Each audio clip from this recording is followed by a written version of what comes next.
him. Okay, so another guy under 25 that has potential to get into the top 100 at one point is a guy that's also injury plagued, is Zion Williamson.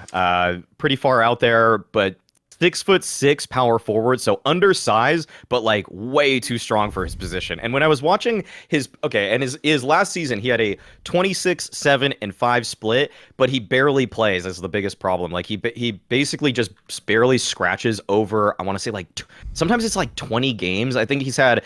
Last season, he had 29 games played. The season before that, he was injured with a foot injury.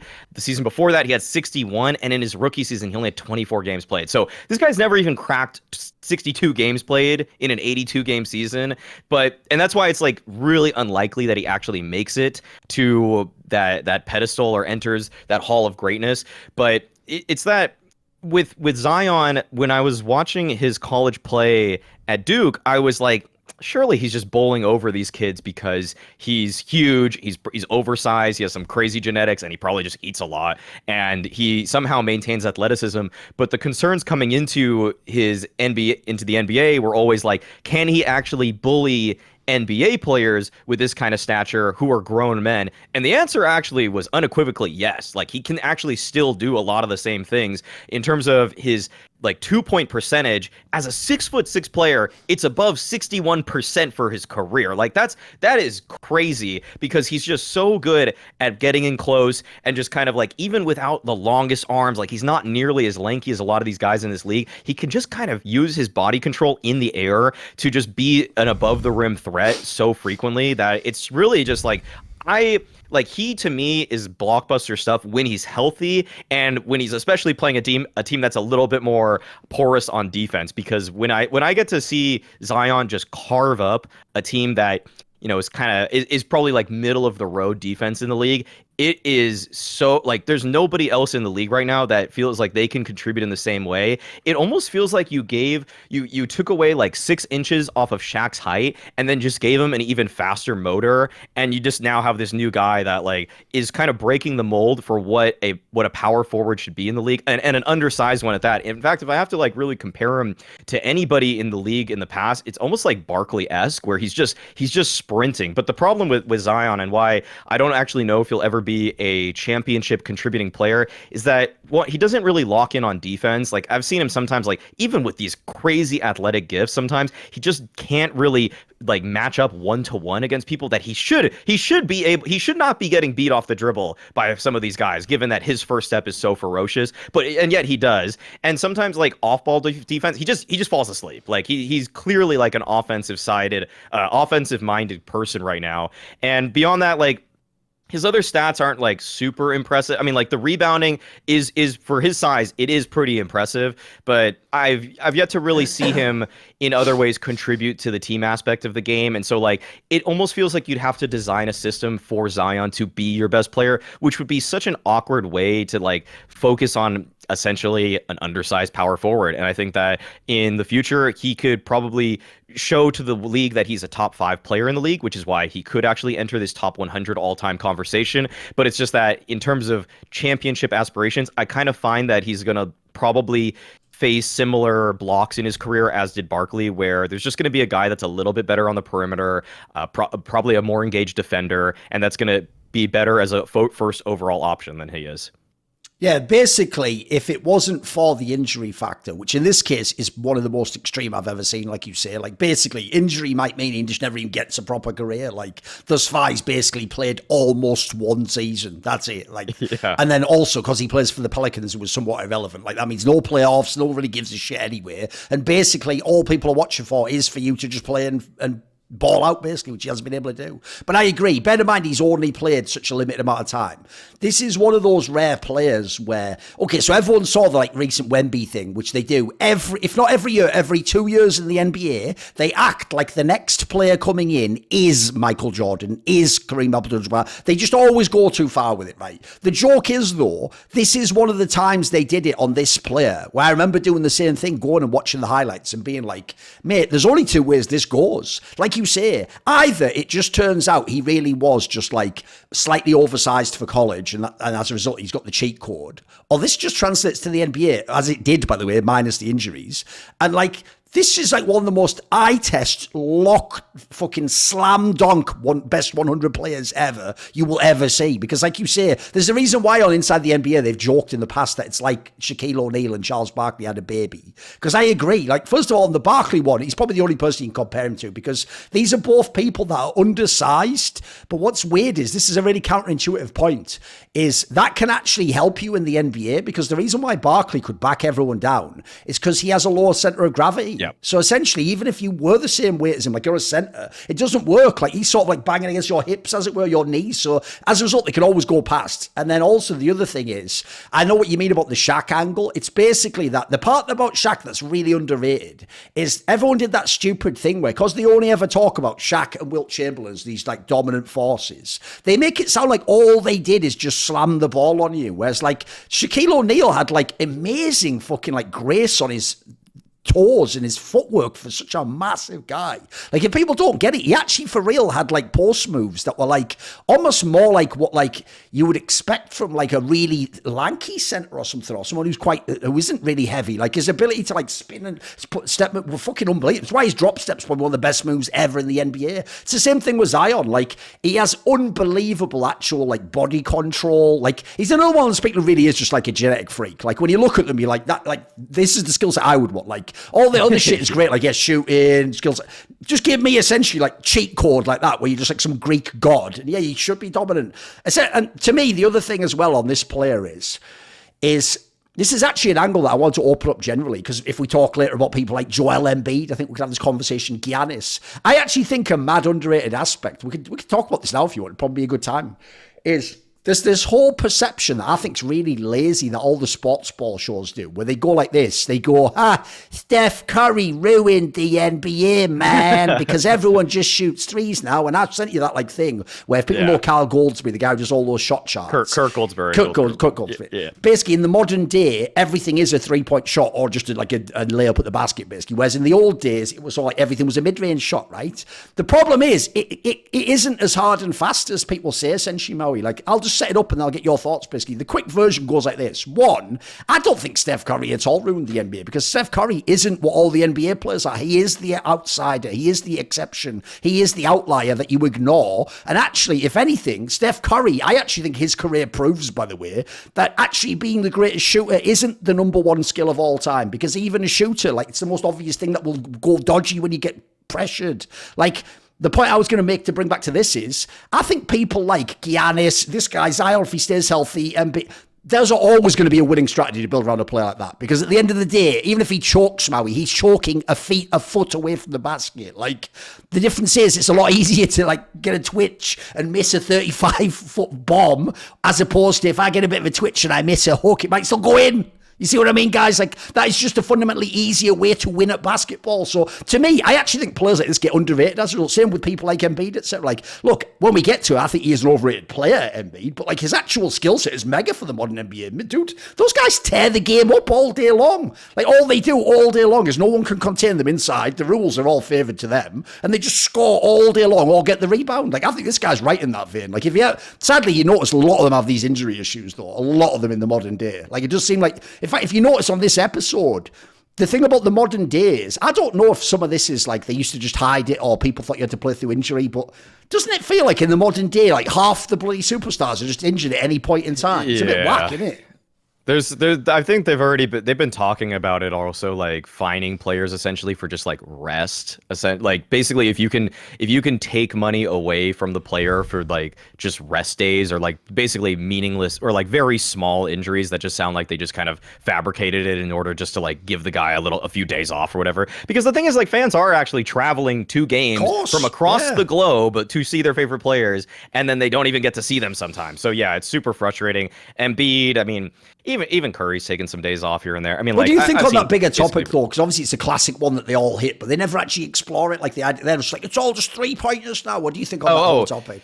Yeah, I mean, I think like John Hollinger was like one of the people that really got on that, one of the like the big analytics guys, the guy that made the PER rating that some people put stock into, by the way, but it kind of reads to me like HLTV rating a little bit, where it's like it is actually pretty good at analyzing who's strong and who's not. Yes. But I think he and other like analytics heads were people that were just kind of like, well, if I think like on average, an NBA team is trying to score like 1.05 points per possession. And if you shoot 50% from two, or like just like 51% from two, and you shoot like 34% from three, you're essentially doing that. Some numbers, Yes. like that's how they're supposed to break down more or less. And so that's of course if you get the ball off, not including turnovers or just like block shots. But with yeah, with how the league's going or trended into that direction, I actually think that what has actually is kind of like in esports, what you see is usually like metas are cyclical, at least in games like CSGO to an extent, where like if a certain strategy becomes too prevalent, then usually the counter to that strategy will follow suit. And then it's almost like you have to counter that strategy with a new strategy, and which is why the game usually never gets boring. Unfortunately, with basketball, it's somewhat figured out from a number standpoint, but because teams tailor their defenses so heavily to stop the shots from the outside and from the inside, it actually does open up the mid-range game, which is why in playoff series, people like Kawhi, Durant, they're so valuable, because if they can just score from the mid-range at like a 55% clip, then they're basically the best player on the floor because no defensive scheme is actually set out to stop them. So it like kind of shows that transcendent scorers can still have huge amounts of impact like that. But I will say, like, my least favorite thing about the NBA now is that I used to very frequently, back in the early 2010s when I was like trying to get involved with working in the NBA, like really actually like working towards that goal and like working in through a lot of my stats classes with putting together NBA related stats projects, was that I was like I would just put League Pass on and I would just watch random games and they'd be exciting. The teams would have a lot of diversity in terms of play style. I would get to see like, oh, this team wants to like really like pound it inside, like the old Grizzlies lineups when they were using like Gasol and they were using Randolph. Yeah, I know what area you're on about. Yeah. And then there was like the triple like guard lineup of like the Suns in the early 2010s, and it was just like, wow, they're just trying to play like super fast and they like try to hope they outscore their opponents. And then like now when I watch almost any game on any given day between like two teams that are kind of just like basically like tanking in a way, they're basically just playing this like space and pace, like chuck ball shit, where it's just like they're just like bombing, like so many times they're just trying to swing it for a corner three, or they're trying to get like some good pass, and it feels like I'm watching college basketball. It feels so bad, it's so bland, and that's why in some ways it's nice to see star players, and you actually just flat out need star power, because that's almost like the only diversity I see in some of these games. The only diversity I see, the only like idiosyncrasies I see in teams is how they play around their star players who are going beyond the system. Because when they just follow what they think is proper basketball now to just play that space and pace style, it's so bland. And also what you end up seeing is sometimes 6 possessions in a row, corner three, miss, corner three, miss. Like it's just like, it's like, oh, they try to go inside and they just kind of like whiff a layup or whatever because the center was in position, but they just thought they had to take that shot. And it's like they've just drilled into these players so hard, this hard, fast way to play the game, and it seems so devoid of life and soul, whereas 10, 15 years ago, I could tell you every style of every team, and they were unique and diverse. I've got a couple of angles on this. So one is like this, we can go to the specific or the general. If you want to make it more abstract, here's the reason why I think that whole philosophy doesn't work. First of all, you do this with, and people don't know, this is basic science. Like when you do a bunch of results, you take like a sample of 100 samples of a wire's whatever fucking resistance or something, right? If one of them is like 10 times more than the others, you throw the outlier out and look at the pattern in general. So what people have done is they've taken the outlier, which is Steph Curry. And by the way, as we've talked about in the past episodes, the reason why Steph Curry is not like any other three-point shooter, including Klay Thompson, is because Klay Thompson gets past the ball and shoots the ball.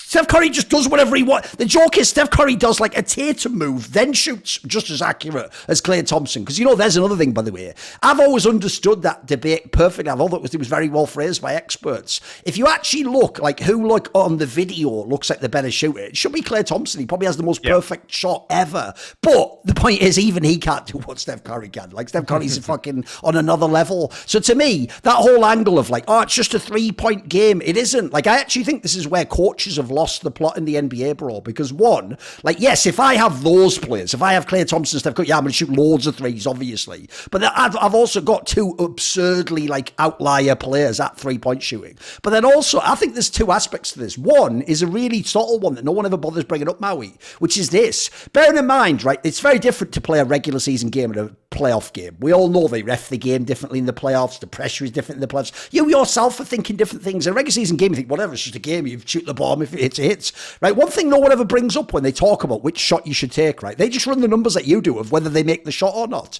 Here's one thing I find really weird. Shouldn't there be like an implied value of whether you get fouled or not? Like, why is that not factored in? Because here's what makes it suck to shoot a three-pointer like you're saying. If you just straight up miss, you get nothing from that play. It's just the ball wig, woo! And in the modern day, because everyone's not crowding the pit, you might even get the fucking rebound. That might just be the end. They go give the ball back, essentially. Like, if you go in, especially in, like, not at the end of a playoff game, you're going to get fouled if you actually go to the basket, as LeBron hopes. But the more important thing is this. The reason you probably are going to get fouled if you have a mid-range is because they're scared of you just stopping on a dime and doing like a hook or doing a fucking mid-range floater, which at that point, if you don't... The reason why that's beautiful, if people are like not old school fans, is because as long as you actually do like outwit the defender, you're basically just not guarded at that point in time. You're just like fucking floating in the air, just seeing, can I hit the shot? And so if you're really good at it, it's really satisfying. Like, there's a reason why all the great point guards in history, they're not shooting it. They've all got like a teardrop, a fucking layup. Like they've just got a package where they're super high quality shots to hit. I actually think a modern day example I could give you, by the way, we'll get to him later maybe, is Chris Paul. What a fucking mega underrated player. This is a guy, he can get a fucking shot off at the hoop anytime he wants, by the way. He's about 4 foot tall, like, mega player. Maybe has attitude issues, there's some other shit we can get into. But so to me, I actually think the part that they've missed is this. I do think three-point shooting obviously should make up, like, some of the volume of your game. Like, we all run the numbers now. We know that it's worth more. It's like, essentially, people don't know, like Maui says. Unless you shoot, like, 55% from two, which is, like, the greatest players in the whole league for efficiency. If you're good at three-point shooting, you should shoot three-point shots. Like, it actually makes mathematical sense. But I just think, essentially, for psychological reasons, it's not as reliable in playoff games, and people overemphasize it as a result. Like, the reason why I find it weird is, take the example I gave, the exception of the Warriors. Dude, how many times have the Warriors in really big playoff series actually just gone crazy in the fourth quarter and just shot all the 3 points and shot people off the game? Not that often. That's really overblown, bro. That's maybe like the odd Rockets game back in the day, a couple of games against the Thunder here and that. They're not, people act like they were doing that every game like the regular season. They weren't really. Like, it was really just basketball at that point in time, and they had some amazing players, so they won the game and they had the better but I actually think that whole thing of like it's all just threes is like, in general, that is basketball, but it's not necessarily essentially the best way to win basketball. Like I said, to me, if you could have, because we started this with a Zion conversation, if that guy was healthy, mate, that would be like a top 5 player I'd build around in the NBA. Like, if you had that guy and some good 3-point shooters, that's game over there. So I actually think those teams, if you look, the floor on those teams, as much as we can criticize the stars of like Embiid, there's a reason everyone's shocked when these guys go out early in the playoffs, mate, because they should be a lock to pretty much be in the conference finals every year. Like, with the modern day, with some 3-point shooters, an up-paced team, and some of these guys, I think these guys have actually been, like you're saying, essentially, if everyone is doing 3-point shots, they become the obvious counter. You just have an amazing mid-range guy all day long, because they're also, we're picking, except for Zion, the oversized guys. You can't stop these guys. Like, you can't really stop them going to the basket. I also think it's still just a very reliable way to score the basketball. I think it's actually underrated. Just not as sexy, is it? That's the problem.